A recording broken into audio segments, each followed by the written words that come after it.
El Sistema AS presenta los temas y los personajes que son noticia en el Huila y Colombia. Artunduaga pregunta lo que la gente se pregunta.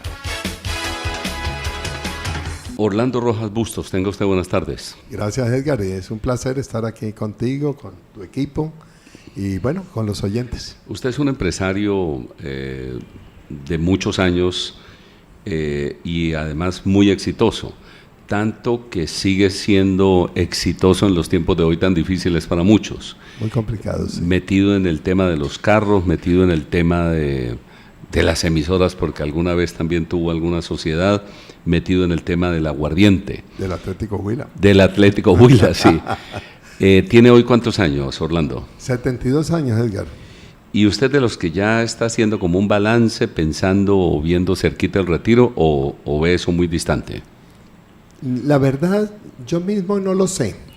Y no lo sé, Edgar, porque pues es que estamos en un grupo de empresas que hemos tratado de hacer labor. O sea, uno llega en un momento, Edgar, en que realmente deja de ver las cosas como una proyección de utilidades o de manejo de recursos, y se convierte más bien para uno con los años en que son como responsabilidades de tipo social. Entonces, cuando uno se encuentra con responsabilidades de tipo social, trabaja con todo el empeño, con todo el entusiasmo y se lleva muchas satisfacciones. Por ejemplo, nosotros construimos 72 casas VIPA en Gigante. Y lo hicimos como un proyecto de contribución a la comunidad. ¿Por qué? Porque era cero corrupción, cero politiquería, aunque era un proyecto del gobierno. ¿Y por qué fue cero corrupción? ¿Y por qué me llamó a mí la atención? Porque, por ejemplo, ese proyecto tenía uno que presentarle el proyecto de vivienda al Ministerio de Vivienda y intervenían como 4 o 5 organismos más en esto, y ellos seleccionaban los proyectos y si calificaban con los requisitos que habían, porque tenía que tener calificaciones que cumplir ese proponente, como constructor, como comercializador. Y recuerdo que por el Huila solamente se presentaron 2 proyectos, uno de una empresa de Palermo y el nuestro. Y me sorprendió porque yo dije, pero si aquí hay mucho constructor en el Huila, ¿cómo es que nadie puso un proyecto más sobre el tapete, además con más experiencia en ese campo? Y la verdad es que el de Palermo fue rechazado en la calificación de los proyectos y solamente quedamos nosotros. ¿Por qué los calificaban? Porque realmente el gobierno lo único que aprobaba era un subsidio, y un subsidio a la tasa, un subsidio en dinero al comprador y un subsidio en la tasa también al comprador cuando requería el crédito, que eran todos, porque es personas que tenían que estar entre 1 y 2 salarios mínimos legales mensuales, o sea que es personas con muy poquitos recursos. Yo escogí además Gigante, y conseguir en Gigante gente que tenga ingresos salariales demostrables entre 1 y 2 salarios muy complicado, y el gobierno le exigía que eso era lo que me gustaba también, es que aquí no eran los recomendados de concejales o del alcalde o un diputado o un senador, un representante, nada. Era el constructor, tenía que filtrar los clientes que iban a quedar con esa vivienda y le decían no, cuáles eran los requisitos y tenía que cumplirlos. Gobierno, cero anticipos, fue parte de lo que me gustó. Que es decir, yo siempre he sido enemigo, no sé si tú recuerdas cuando fui candidato a la alcaldía de Neiva, yo dentro de mi exposición de programa es que no contrataría con nadie que pidiera un peso de anticipo. O sea, porque yo pienso que ese es el comienzo y la iniciación de la corrupción. Creo que la mayoría de los anticipos, la mayoría, y lo digo la mayoría, para no tener conflictos con nadie, desde que sirven es para pagar la corrupción en la adjudicación de contratos. Es lo que se dice popularmente, y yo pienso que seguramente en eso debe de haber mucha razón. Entonces yo diría, no adjudicaría ningún contrato que pidieran anticipo. O sea, un contratista debe tener un patrimonio para trabajar con el Estado, como lo tiene que tener para trabajar en cualquier cosa.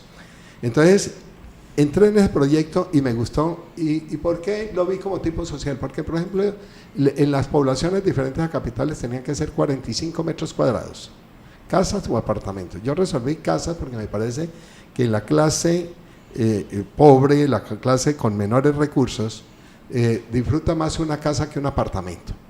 Y en segundo lugar porque tiene proyección de poder hacer un poquito más con una casita que con un apartamento. Entonces proyecté una casa no de 45 metros sino de 62 metros cuadrados, y lo que exigían era que fuera 2 habitaciones, y yo fui un poco más allá porque pienso que las clases menos favorecidas lo que tienen son gente en sus hogares, y 1 o 2 habitaciones es vivir de una manera realmente con hacinamiento, y donde realmente los niños siempre con el mismo cuarto con el papá o la mamá, y no falta la abuelita o el abuelito o el tío enfermo, siempre lo que tienen es gente, las unidades familiares más pobres. Yo resolví darles 3 habitaciones. Exigían que fuera una puerta en la fachada de 1 metro por 1,80 y una ventanita con unas dimensiones también pequeñas. Yo resolví poner 2 ventanas. Resolví que en lugar de una puerta tuviera un portón de 2 metros por 1,80, de tal manera que si la persona tenía que trabajar en un taxi o tenía un pichirilito, su moto, pues pudiera estar un poquito cómodo porque la casita se les entregó con un poquito más de amplitud. Fue sorprendente porque estas casas eran tan exigentes, estos organismos del gobierno, Edgar, que tenía que tener 16 columnas. Hoy en día varias de esas casas ya tienen segundo piso porque la estructura que les dio fue fantástica. No exigían tanque de agua y una casita, y lo que fallan en estos municipios de Colombia es el servicio de agua. Y donde hay niños, ¿cómo puedes estar tú sin agua? Sí, esa faceta de constructor no se la conocía. ¿Hubo otras construcciones? Sí, nosotros ¿Antes y después? Sí, claro, nosotros la sede de Caesca, por ejemplo, la construimos con una de nuestras empresas. En el edificio Diego de Ospina, la remodelación la hicimos con una de nuestras empresas y allí sacamos un volumen de apartamentos grande. Construimos el edificio Ópalo, que está al lado del edificio Diego de Ospina, aquí en Neiva, entre la calle Novena, entre carreras 3ª y 4ª. Yo le compré los 2 edificios al Seguro Social en Florencia y construimos y remodelamos. Dentro de esa remodelación sacamos la sala de ventas de Caesca y el área de taller de Caesca, y construimos como 30 y pico de apartamentos allí. La última compra que hicimos fue un edificio que lo tenía lo de pensiones, Colpensiones, y el instituto o los que estaban administrando bien lo sacaron en remate, que tiene un proceso, que eso va primero a las entidades oficiales y después sale a particulares. Orlando, quiero ir más rápido porque usted tiene tantas cosas por contar y yo quiero preguntarle tanto que no quisiera que se me fuera el tiempo sin preguntarle. Pero hablemos del principio y luego hablamos de las empresas. ¿Cómo arranca usted a ser el empresario que es? ¿Cómo es su origen, su entorno familiar? Desde sus padres, desde sus orígenes. A ver, mi padre era de Pitalito. Mis abuelos eran gente del campo, pero dueños de tierra, de finca. Mi papá era comerciante desde el comienzo. Él cuando abrieron, me acuerdo de niño que él mencionaba que la apertura de la carretera por La Plata, me imagino que era la comunicación hacia Popayán, creo que era esa, iba a generar en Garzón un polo de desarrollo importante, y estableció allí un almacén. Él era bueno, pero los planes no le resultaban. Lo cierto es que él no le fue bien, él quebró con su negocio, se trasladó a Neiva. Yo comencé a estudiar en el colegio Esteban Rojas, la primaria, en Garzón, y aquí cuando llegué ya fue como a 4º de primaria y fui a la escuela Ricardo Borrero Álvarez. Allí creo que estuve en el 4º y 5º, me acuerdo de una profesora de apellido Rojas y el rector que había, no lo recuerdo bien el nombre. ¿Ella por bonita o por qué? ¿Cómo? ¿La recuerda ella por bonita o por qué? Por disciplinada, porque amaba lo que hacía y era muy especial. O sea, yo creo que son de esas personas con vocación, y cuando hay vocación, Edgar, transmiten conocimientos. O sea, no era porque le tocara, porque el rector era el esposo de ella, y entonces era una pareja, y ambos muy consagrados a la labor de la enseñanza. Y yo creo que ellos le dieron una calidad muy importante. Yo creo que ahí hay muchos neivanos que hoy en día son gente de bien y reconocida, que pasaron por la escuela Ricardo Borrero Álvarez. ¿Y fue al bachillerato? ¿En qué condiciones? Yo fui al bachillerato, me gané una beca para el primero de bachillerato y me dieron internado en el Simón Bolívar de Garzón, pero yo tenía 10 años, yo a los 10 años ya estaba en primero de bachillerato, y llegué, pero pues a los 10 años era un niño, y en donde uno no piensa sino en jugar, recochar, tomar el del pelo y muchas cosas de esas, y no, me faltaba la disciplina de papá y mamá del día a día, de tal manera que yo sí perdí el año, porque en esa época recuerdo que eran como 10, 11 materias que se veían en primero de bachillerato, y perdí 3 que eran más como de tipo social, y lo cierto del caso es que el año no lo pasé, y por consiguiente, y como era becado, nos exigían como un poco más. Yo regresé, y entonces mi papá ese año no me mandó de vacaciones a las fincas de mis tíos que vivían en Pitalito, y nosotros siempre íbamos a la zona de San Jones, que había ahí, estaba la finca de mis tíos, y lo gozábamos, porque nosotros sí íbamos, participábamos en el ordeño, en la apartada del ganado, nos subíamos a los palos y comíamos guayabas, guamas que había en ese caimos, había de todos estos árboles frutales en la finca, son recuerdos con mucho cariño, y traíamos también las bestias con las cantinas de leche al pueblo. O sea, hacíamos una cosa que nos encantaba y lo disfrutamos. Mi papá me castigó por haber perdido ese primer año de bachillerato, y entonces me puso a trabajar en un almacén que llamaba Palacé, que quedaba en la esquina de la galería, en la calle Octava con carrera tercera. O sea, yo comencé a trabajar ahí antes de cumplir los 11 años. Y cuando mi papá quiso que me pasara a estudiar, como mis hermanos, uno estudiaba en la ciudad de Neiva, otro en el Santa Librada y otro estudiaba en el Salesiano, yo no quise salirme de trabajar insistí en quedarme trabajando, pero en ese momento pues fue una tensión muy fuerte que hubo, pero mi papá me había puesto a trabajar de castigo y yo me enamoré del trabajo, y comenzó a rumorarse la creación del bachillerato nocturno José María Rojas Garrido, y yo creo que es de las cosas más lindas, Edgar, que me ha pasado a mí en la vida, por 2 razones. Una, porque el ejemplo que dieron todos esos magistrados, jueces, ingenieros, agrónomos, médicos. Imagínate tú que un muchacho de bachillerato tenga como profesores personas que están ejerciendo exitosamente una vida profesional. ¿Dónde puedes tener ese privilegio? Aquí, de la iniciativa. En esos años. En ese año, con un desprendimiento, con un valor de entregarle a la comunidad un servicio, Edgar, gratuito, porque ninguno ganaba ni un peso de eso. Dentro de eso está el doctor Reinaldo Polaní, el doctor Cristóbal Cuellar Quevedo, está el doctor Cardona, que trabajaba en la zona agropecuaria de Huila y Caquetá, el doctor Jaime Cerquera Salazar, el doctor Guillermo Plaza Jalcide, el hermano Alfredo, en fin, me quedo corto, el papá de nuestro exalcalde Héctor Javier Osorio, que era magistrado. O sea, los magistrados estaban todos allí, médicos, y eso fue fantástico. Ese privilegio yo creo que es parte de lo que yo tengo sembrado en mi cerebro desde niño prácticamente, porque eso fue fantástico. Esa fue la mejor obra. Yo hice 7 años de bachillerato nocturno de primero a séptimo.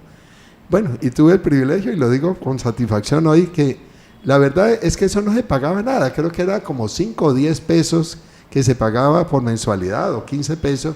Y la verdad es que ni me grabé el valor, porque todos los años fui becado por el bachillerato, porque crearon una beca para el primero y segundo puesto de cada curso, y yo siempre me los gané. Entonces lo digo con orgullo y con satisfacción, porque es cosas que realmente me brindó la vida con generosidad. ¿Y fue a la universidad? Fui a la universidad. Cuando terminé el bachillerato, pues yo trabajé todo el tiempo. Mientras estudiaba en nocturno trabajé. Yo fui empleado de la Caja Agraria, fui empleado del Banco de Colombia, fui empleado de la zona agropecuaria de Huila y Caquetá, fui profesor en la cárcel de Neiva y fui encargado del economato en la cárcel de Neiva también. Terminé mi bachillerato y me fui a vivir a estudiar me presenté a 2 universidades solamente, la Universidad Nacional, como yo me consideraba fuerte en matemáticas, y me consideré fuerte en matemáticas porque un profesor de álgebra que habíamos tenido, que era el director del INCOR en Neiva, nos hizo un problema que realmente hoy en día lo veo que es un problema serio, que era calcular la velocidad del agua que debía de tener un nacimiento de agua para proveer una población de X cantidad de habitantes. Era un problema que se podía manejar por álgebra y no lo presentó. Y yo tuve la fortuna de haber sido el único del curso que le dio la respuesta correcta a este profesor. Entonces me quedó ahí en el cerebro patinando que yo era bueno en matemáticas. No lo sé si seré bueno o no seré bueno, pero en todo caso la vanidad de niño me hizo creer que yo debería ser ingeniero civil. Y me presenté, la Universidad Nacional tenía una facultad especializada en ingeniería civil que era en Manizales, y también la tenía en Bogotá. Pero a mí me llamaba la atención Manizales y yo resolví presentarme en la Universidad Nacional para Ingeniería Civil en Manizales y me presenté en la Universidad Externado de Colombia para Derecho. Y en Derecho porque como había estado trabajando en la cárcel, esa vida y esa lectura de expedientes y audiencias y toda esa diligencia y ver toda esa población de personas del sector agrícola en un patio, de personas que estaban en la labor en el trabajo como de raponeros, como de atracadores, que era otro patio especial, y uno de personas con un nivel un poco más alto, pues me sembraron el gusanito del derecho, y entonces me presenté, pasé en ambas universidades, opté naturalmente por la Nacional y me fui a estudiar a Manizales. Allí en Manizales estuve ingeniería civil. Sí. Yo ya había comenzado a trabajar, como yo comencé a trabajar ¿Usted no ha dejado de trabajar desde niño? Nunca. Sí. O sea, he trabajado simultáneamente hasta en 2 empresas por cuestiones de la vida, pero nunca tuve un solo día de vacancia entre un empleo u otro. Siempre cambié de empleo porque pasaba a desempeñar un cargo al día siguiente. Yo cuando estuve trabajando, dejé de trabajar en el Palacé porque comenzó en esa época, se viajaba a San Andrés y daban unos cupos para traer mercancía y permitían que fuera como 3 o 4 viajes en el año. Y yo resolví, como ya estaba trabajando en almacén, adquirí la vena de vendedor y de conocer las cosas que a la gente le gustaba y la gente necesitaba. Pues yo me dediqué a viajar a San Andrés y a traer mercancía y me comenzó a ir muy bien. De tal manera que en un momento determinado yo ya tenía, cuando estaba don Oliverio Lara Borrero, con su Larandia en el Caquetá, él hacía una obra social impresionante, que era que toda esta gente que estaba en colonización, tumbaba montaña, quemaba montaña, sembraba maíz casi lanzado sobre la tierra y semillas de pasto, pues esta gente recibía ganado de don Oliverio Lara para esos potreros que se iban abriendo. Y cada año él mandaba un inspector a evaluar el ganado y fijaba el precio.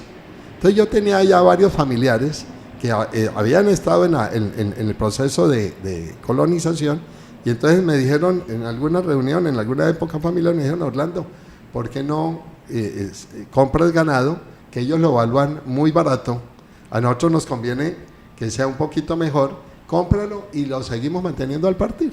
Yo hice ese negocio con ellos, entonces, porque a mí la liquidez que me iba quedando de los negocios de viajar a San Andrés, comencé a dedicarlos allí. Y bueno, esa es una historia muy larga porque cuando yo me fui a la Universidad Nacional me fui con recursos propios a estudiar a Manizales.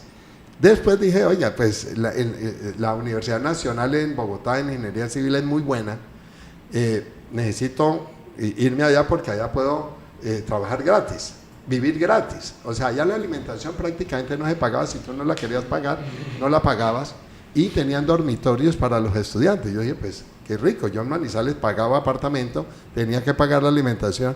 Y entonces resolví, como al cabo de los 2 años, pedirlo, pero para que me dieran el traslado la calificación tenía que ser como el 90% de la máxima en promedio en todas las notas. O sea, tenía que tener un promedio de calificación muy alto y yo cumplía ese requisito. Entonces pedí mi traslado a la Universidad Nacional de Manizales y me lo otorgaron. Y, oh sorpresa, me asignaron una habitación individual detrás de Lauriel Gutiérrez. Imagínate el privilegio y la vanidad mía de poderme venir. Además le suministraban a uno la cama, el colchón, una silla, mesa de noche y le regalaban los bombillos. O sea, eso es una fantasía, Edgar. Sí, estamos hablando con Orlando Rojas Bustos y nos está dando una lección impresionante. Toda la riqueza que hoy tiene o el manejo de las empresas que hoy tiene no se lo ganó por obra y gracia de una lotería, sino por ese trabajo que usted empieza desde pequeño. ¿Cuántos hijos tiene Orlando? Yo tengo 4 hijos, Edgar. Tengo dos muchachos y 2 niñas. Con la misma, como dirían al vallenato. Con la misma, pero 2 señoras. Y 2 señoras. Sí, y esos niños ya están grandes. Sí, claro. O sea, la niña, que es la menor, ella está estudiando en la Universidad de Notre Dame en este momento en Indiana, muy cerca de Chicago, a 1 hora más o menos por tierra de Chicago. Ya está trabajando también, está haciendo la pasantía, ya tiene 2 años y es la única dentro de mis hijos que quiso estudiar también contaduría pública y lo está haciendo en los Estados Unidos y está trabajando en este momento en una de las 4 grandes multinacionales en auditoría. Entonces la pasantía la está haciendo, está feliz, encantada y le faltan 2 años para terminar su carrera. Mi hijo, que le antecede a ella, pero que le lleva en edad 5 años, ya está trabajando conmigo, está metiéndose en los negocios también con mucho entusiasmo. Mi hijo, el mayor, también ya está trabajando con nosotros en las redes sociales de las empresas. Y mi hija también ya está trabajando en eso con una organización que la creamos y está proyectada internacionalmente.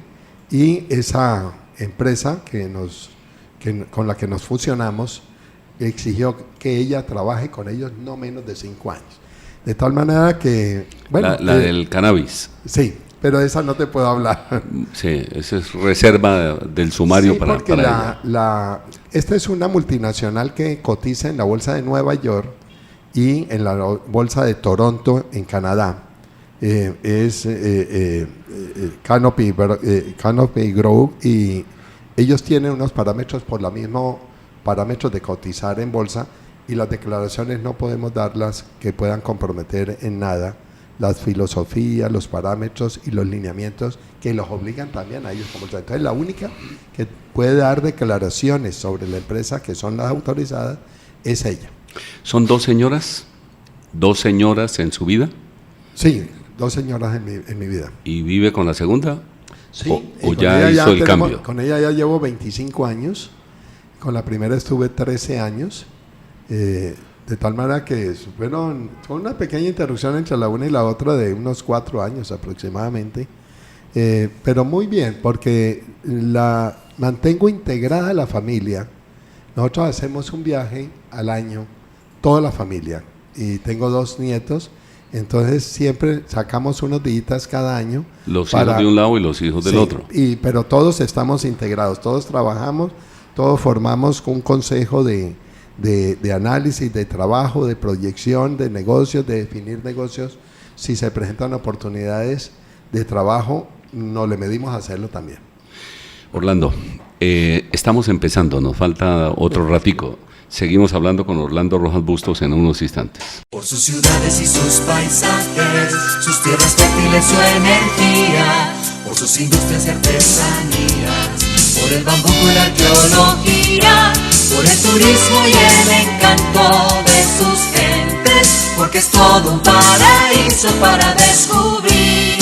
Enamórate, enamórate, enamórate del Huila. Un mensaje del sistema AS. Orlando Rojas Bustos, una vez le hice una entrevista como esta a Felio Andrade Manrique y me dijo, usted me está sugiriendo que haga mi testamento, y le dije más o menos, porque le preguntaba sobre la vida, el amor, el poder y la muerte. ¿Por qué no hacemos ese ejercicio rápido y volvemos a hablar de sus empresas?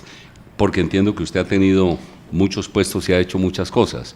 ¿Me da la impresión que es contador también? Yo soy contador público. Es que eso fue una cosa simpática. Sí. Yo hice 3 años de ingeniería civil en la Universidad Nacional. Estando en la Universidad Nacional, de mi traslado, se me ocurrió también que yo debía ser capaz de hacer la otra carrera que me gustaba, que era el Derecho, y me presenté como primíparo en la Universidad Nacional nuevamente para Derecho y pasé. Y me inscribí en la Universidad Nacional en Derecho, de tal manera que yo estaba estudiando 2 carreras, que era Ingeniería Civil, Derecho en la Universidad Nacional, y mi hermano, que creyó que yo andaba medio vago, me ofreció que por qué no trabajaba, y pues a mí me gusta la plata, y trabajar es una pasión, es lo que hoy en día llaman como workaholic, que es un alcohólico del trabajo, una adicción al trabajo. Y él me dijo, en la flota Santa Fe, en Bogotá, que tiene sede en Bogotá, que tiene transporte a una gran parte del territorio de Cundinamarca, necesitan un contador de medio tiempo. Como yo en mi experiencia acá, mientras estuve en Neiva, yo trabajé en el Banco de Colombia de cobrador, yo trabajé como auxiliar de contabilidad mientras estaba haciendo el bachillerato en la Caja Agraria en la zona agropecuaria. Después pasé a la Caja Agraria, al área de crédito, y fui inspector de control de todos los ingresos del banco, y estuve en ahorros. Después de ahí fui inspector de productos agrícolas en la zona agropecuaria de Huila y Caquetá, porque fue un salto gigantesco, porque tenía carro, tenía un sueldo excelente, muy alto ya, y yo no había cumplido 20 años. Y ya estaba en esas ligas con unos exámenes que hicieron funcionarios del Ministerio de Agricultura. De ahí fui almacenista también, en muy poco tiempo, y después cerraron las zonas agropecuarias y automáticamente pasé a trabajar en la cárcel de Neiva. Entonces, experiencia, y fue fantástico realmente hacer esa labor, de tal manera que hemos estado en un ritmo frenético del cual no terminamos de parar. Ahí vamos. A estas alturas de la vida, sus 72 años, filosofando un poco, ¿qué piensa de la vida? Si se sentara frente a sus hijos o a sus nietos y les dijera, mire, yo pienso esto de la vida, ¿cuál sería su recomendación, su mensaje? Mi mensaje es que lo que uno debe hacer en la vida es lo que lo apasione, lo que lo enamore, lo que lo haga vibrar, no importa la actividad que sea. ¿Por qué razón? Porque es que la vida relativamente, uno a mi edad la veo que es muy corta. Y cuando se dice realmente eso no es una eslogan, no es una tomadura de pelo, es que es verdad. Es sin darse uno cuenta se volvió viejo. Sí, uno no se da cuenta.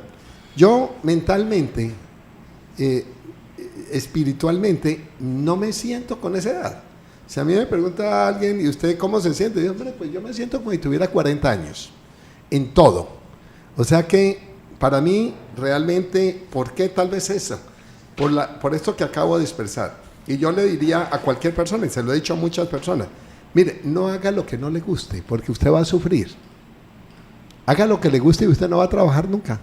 O sea, cuando uno hace algo que lo apasiona, Edgar, a uno no le da hambre, no le da sed, no le da sueño, todo se le pasa. A mí me ocurre, por ejemplo, que yo tengo que recomendarle a mis colaboradores, a los que me reportan a mí cuando yo hago reuniones, por favor, cuando sea la hora del almuerzo, díganlo, porque es que yo no siento hambre cuando estoy trabajando.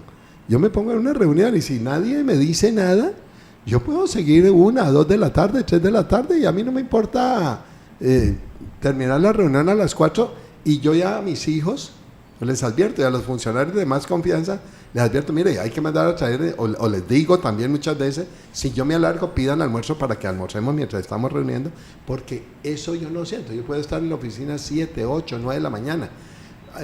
Todos mis colaboradores saben que reciben correos míos enviados a la 1 de la mañana, a 2 de la mañana, a 3 de la mañana, a 4 de la mañana. Realmente el sueño, yo soy muy indisciplinado para dormir. Pero no es ambicioso, sino adicto al trabajo. Adicto al trabajo. Entonces, Por ejemplo, yo te decía, ese proyecto de Gigante, yo perdí dinero, pero no me siento incómodo en lo más mínimo, porque yo pienso que esas personas, porque esa construcción está muy cerca eso se llama Ciudad Quimbaya, ahí en Gigante, y está muy cerca a ese complejo deportivo que hay en Gigante, o sea, es muy fácil de identificar. Me enorgullece, por ejemplo, que no tuvimos reclamos de la construcción, ninguna falla en eso, y el gobierno sigue preguntando por la gente sobre eso. Pero es que inclusive imagínate, son viviendas para personas con salarios entre 1 y 2 salarios mínimos, Edgar, y tenían que tener todas las vías hidrantes para apagar emergencias de incendios, calles pavimentadas, iluminación pública y alarmas contra incendio. Tiene cada vivienda de esas. Entonces, yo me río porque digo, muchas veces casas de personas de estrato 4, 5, 6 no tienen alarmas contra incendio, Edgar. Es cierto, ¿sí? Es cierto. Pero esas casitas de allí sí. Y yo me siento feliz porque yo digo, la gente tiene derecho a tener una buena calidad de vida. Y si todos hiciéramos, comenzando por el gobierno, esfuerzo de administrar bien los recursos para darle una mejor calidad de vida a nuestra gente, este sería un pueblo aún mucho más feliz de lo que es. Orlando Rojas Bustos, ¿qué piensa del amor? El amor de hombre-mujer, el amor material, el amor de pareja. Bueno, yo digo que o de trío, si quiere. yo pienso que existen diferentes amores, ¿no? Está el fraternal, el del padre, el maternal, ese vínculo que tiene uno con la mamá, que es hasta que uno se muera. El papá igual, un poco diferente, papá de mamá, el de los hermanos, el de los amigos, el de los familiares, primos, primas, son diferencias que se crean en ese afecto y ese cariño y ese amor. Y viene ya el de la vida, el propio, el personal, el de las pasiones, el de los sueños, el irracional, porque ese es un amor absolutamente irracional. Yo lo he considerado siempre así. No obedece a ninguna lógica, a ningún sentido común, y se dan las cosas más estrambóticas o más absurdas y más ilógicas, es cuando realmente uno siente pasión. Y yo en ese siempre he sido afortunado, siempre con chicas, con mujeres, nunca pensando en cosas diferentes a eso, pero respeto naturalmente todas las inclinaciones y todo lo que se quiera, pues al fin y al cabo esa es la vida y esa es el derecho de cada persona a ser feliz. Entonces, a mí lo que me hace feliz es eso. El sexo opuesto para mí ha sido siempre de admiración, siempre de respeto, y siempre he pensado, y lo he hecho en toda mi vida como empresario, que la mujer tenga una representación muy activa e igualitaria dentro de la organización. De tal manera que yo he tenido más matriarcados en las empresas que paternalismos respecto a los trabajadores. Yo diría que he tenido casi siempre más sexo femenino trabajando en las empresas que masculinos. ¿Y qué piensa del poder, Orlando Rojas? El poder a nivel general. Yo pienso que existen varias clases de poder. Y yo pienso que hay un poder político muy importante, hay un poder de legislación en el legislativo, consejos, asambleas, congreso. Pienso que hay un poder, el militar, el ejecutivo, el legislativo, el judicial. Esos 4 poderes creo que son impresionantes, fuertes. No me gusta que los poderes se sometan unos a otros, y me gusta ver poderes que se ejerzan con total independencia, porque realmente el equilibrio para mí se da en la medida que los poderes se ejercen con autonomía, con independencia y especialmente con transparencia. A mí me apasiona pensar, por ejemplo, que siempre hay un poder que podría generar los mejores equilibrios en un Estado, y es el Poder Judicial. Porque es que yo pienso que el Poder Judicial tiene en sus manos la orientación del nivel moral de los pueblos. Porque yo creo que si las sanciones, los juzgamientos, se hacen, en primer lugar, oportunamente y con transparencia, Edgar, toda la comunidad puede tener unos niveles de calidad mucho más altos. A mí me preocupa que Colombia ande con unos niveles de corrupción tan altos, tan elevados, que las cárceles no tienen la capacidad para hospedar, para recibir a todos los que violan las leyes. Es increíble. Entonces, ¿qué opta el Estado por hacer? Comenzar a generar impunidad. Entonces llega un delincuente y al día siguiente está libre, porque los jueces mismos saben que no hay casi ni dónde llevarlos, ni dónde meterlos para limitarles su capacidad delincuencial, y eso ya es grave. Entonces, hay procesos como este que se ha hecho de La Paz, que seguramente salen de las cárceles miles de personas, que si realmente tienen una convicción de querer hacer las cosas bien hacia el futuro, pues pueden ser un aporte para la sociedad, y además porque yo creo que las cárceles no rehabilitan. Yo pienso que de pronto esas cárceles que hubo en el pasado, las agrícolas, en donde seguramente personas con vocación de campo podían llegar a prestar un servicio social y ser autosostenibles en áreas donde se pudiera producir, podrían generar algunos beneficios. Había otras más duras, porque yo recuerdo que en esa época que dije que había trabajado para las cárceles, existía todavía la isla de Gorgona, y les temían mucho, los delincuentes le tenían mucho miedo, porque allá solamente podían ir los condenados. Entonces habían algunos delincuentes profesionales que, para no ir a la Gorgona o a las agrícolas, continuaban delinquiendo dentro de las cárceles donde estaban detenidos, y permanentemente los paseaban de unas cárceles a otras para responder por delitos de intramuros. Entonces, bueno, esto es una historia también muy larga. Pero el poder político, usted lo intentó alguna vez. ¿Qué piensa del poder político? El de alcaldes, gobernadores, congresistas. Yo pienso que el poder político tiene un problema de base, Edgar, y es que está corrompido, está corrupto en la estructura básica de las comunidades, o sea, de las cuadras. O sea, mientras nosotros no formemos, ilustremos y orientemos a la población a que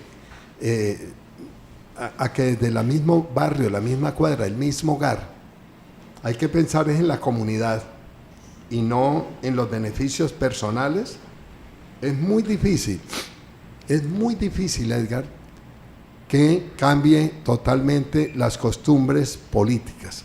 A mí me parece que un candidato que con plata, con recursos, compra un voto, compra un líder, y lo compra con plata o con auxilios o con cargos o con cualquier otra prebenda, no vamos a tener políticos comprometidos, porque el político que es elegido bajo esa modalidad simplemente es dueño de su curul, porque la compró. Entonces, ¿qué es lo que hemos visto en los gobiernos? Cada concejal negociando independientemente con el señor alcalde, cada diputado negociando independientemente, sin importar a qué partido pertenezca, porque hoy cambian de un partido a otro simplemente quién le dio el aval, o con quién tiene menos compromisos o menos responsabilidades, y se acomoda para ser elegidos netamente con un sentido casi que comercial. Y pues qué decir de cámaras y senado, cuando todo el mundo escucha las cuantías que hay que invertir para poder salir elegidos. Gobernadores, alcaldes, presidente, igual. Entonces, cada uno cuando es elegido considera que es dueño de su curul. Entonces, un senador, un representante a la Cámara, rara vez. Yo veo con admiración lo que ha hecho el Centro Democrático de tener un grupo homogéneo con una directriz. Pero fuera del centro democrático, ¿cuál directriz? ¿Cuál direccionamiento de partido? No existe.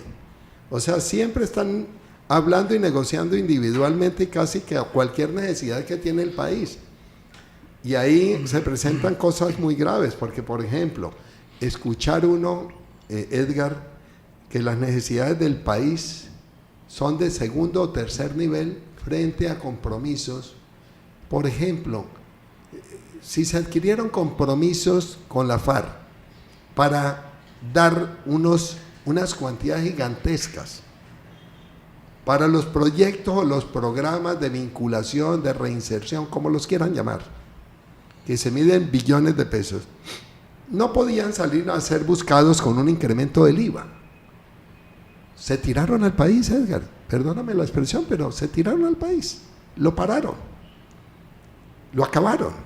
Entonces tú ves que hay creación de impuesto al consumo, incremento en el impuesto del IVA, y les importa cero si eso nos llevó a donde estamos, porque este gobierno de Santos, siendo él una persona economista que ha sido ministro de Hacienda, es inconcebible que haya parado al país como la paró, y cuántas quiebras se han generado en el sector comercial e industrial. Uno puede pasearse por todos los centros comerciales del país en Unicentro, y ya tú ves locales en un centro comercial como Unicentro desocupados. ¿Y qué decir en el resto de las poblaciones de Colombia? Igual. Pero los comerciantes que han salido realmente van enormes. ¿Y qué beneficio le llevó al fisco, a la tesorería del gobierno? Nada. Realmente lo único que hizo fue acabar con el país. Entonces, los países tienen que crecer en el recaudo, Edgar, es por el crecimiento de la economía, no por el crecimiento de los impuestos. Entonces, aquí estamos en uno de los niveles más altos de tributación del mundo, ¿sí? Aquí escucha uno que un alcalde quiere incrementar los impuestos de industria y comercio o de predial. Entonces, ¿qué hace realmente cuando se genera eso?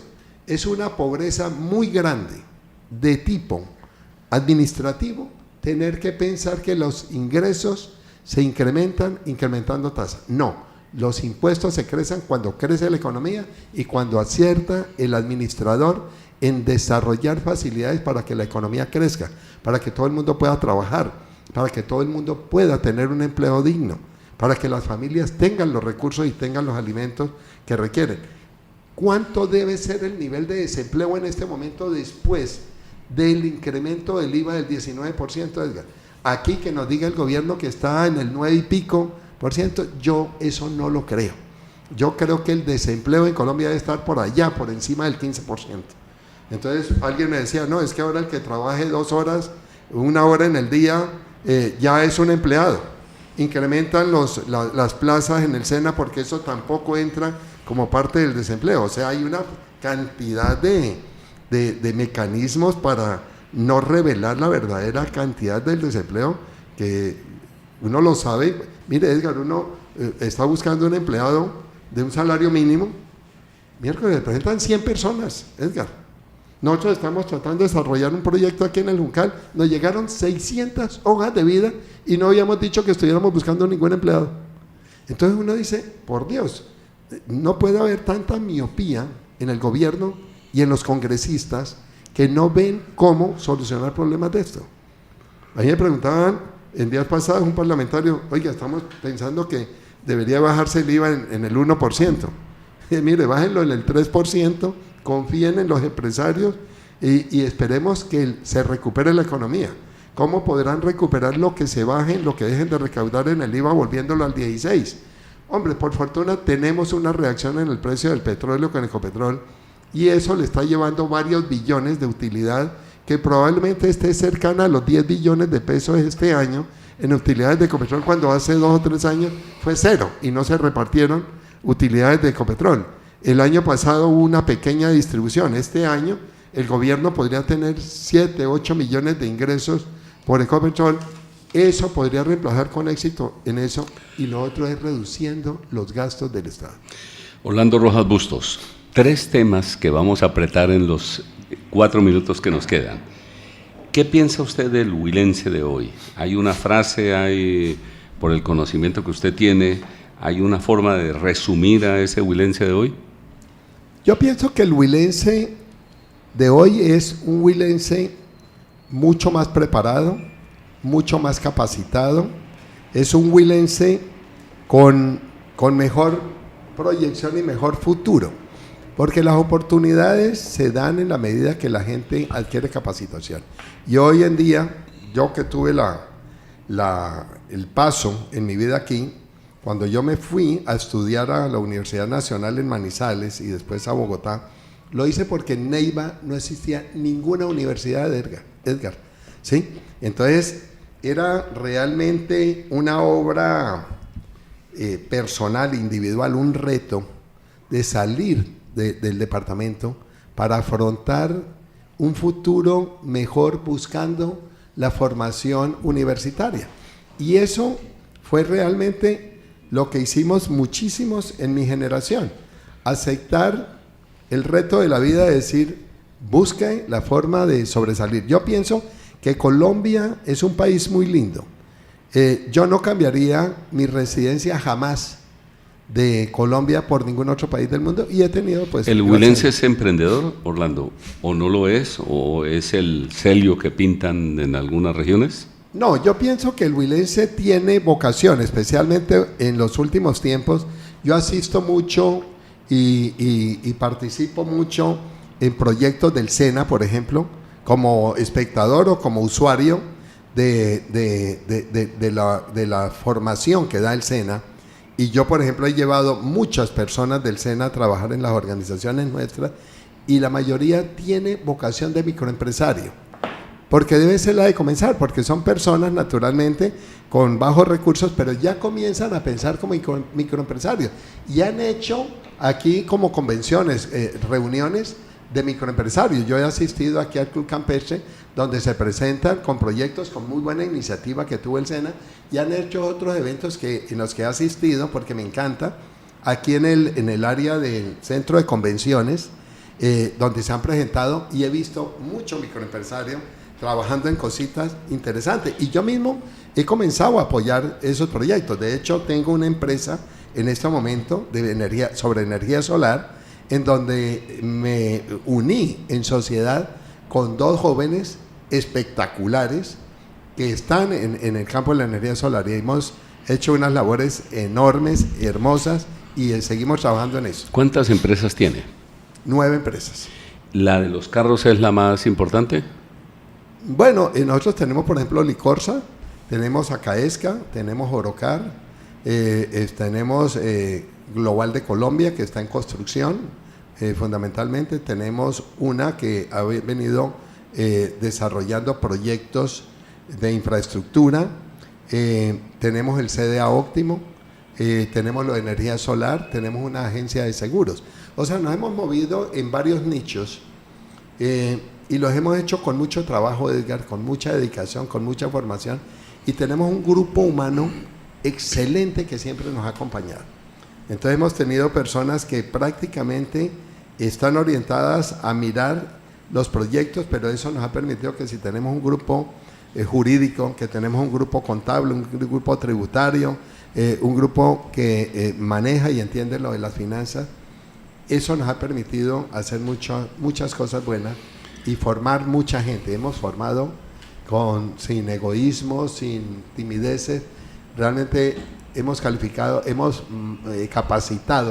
nuestras empresas a mucha gente que hoy en día está en muchos niveles de la sociedad huilense. ¿Qué piensa de la muerte, Orlando Rojas Bustos?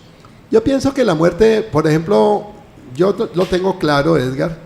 Yo, después de haber cumplido 50 años, consideré que era afortunado, que cada día que me dé Dios a mí de vida es simplemente un detalle de generosidad de Él, porque hemos vivido en una zona difícil, caliente, en donde aquí, para poder venir a Neiva, yo, por ejemplo, tuve varios años en que solamente venía un día en el semestre y me regresaba el mismo día. Y cuando no me podía, tenía que quedarme por alguna necesidad urgente hasta el día siguiente, el ejército me pedía que me quedara en unas casas que había construido para como algunos personajes que tenían que quedarse en alguna vez, porque no le garantizaban a uno que pudiera quedarse en la casa, aunque le suministraran algunos escoltas que me lo suministraron. Y fueron épocas difíciles. Yo tuve que sacar a mi familia de Colombia y fueron 17 años por fuera. ¿Le da tristeza recordando eso? Sí, me golpea. ¿Por qué? Porque yo soy Sufrió muy apegado mucho a Neiva, yo soy muy apegado al Huila. Todas mis empresas las he tenido en el Huila porque aún en los momentos más difíciles yo decidí sacar la familia pero no abandonar el país. Yo pienso que los empresarios tenemos unas obligaciones, Edgar, y unas responsabilidades sociales. Por ejemplo, cuando tuve el Atlético Huila, lo tuve casi 15 años, eso no me daba sino pérdidas. O sea, para la gente absolutamente honesta y transparente en el fútbol, tú no puedes pensar que te ganas un café con eso.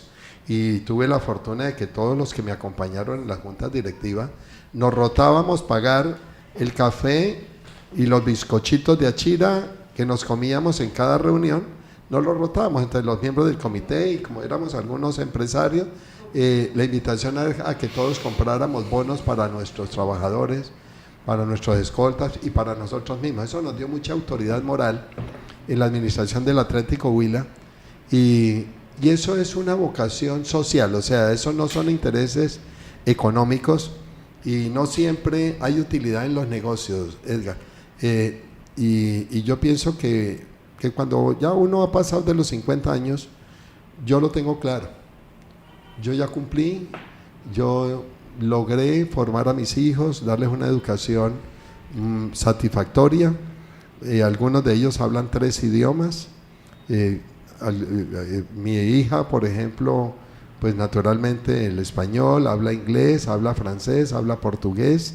Eso le ha permitido hoy estar en una multinacional en donde confluyen todos esos idiomas. Es decir, y varios de ellos hablan 3 idiomas, 2 idiomas muy bien, muy fluidamente. Orlando, lo invito otro día a la hora que nos falta para seguir hablando. Me encanta haberlo escuchado, y a los oyentes muchas gracias. Seguimos sintonizados. Buen día. Muchas gracias. De lunes a viernes, a la 1 de la tarde, los temas que interesan al Huila. Artunduaga pregunta lo que la gente se pregunta. 1 de la tarde, en la W 104.3 y las emisoras del Sistema AS.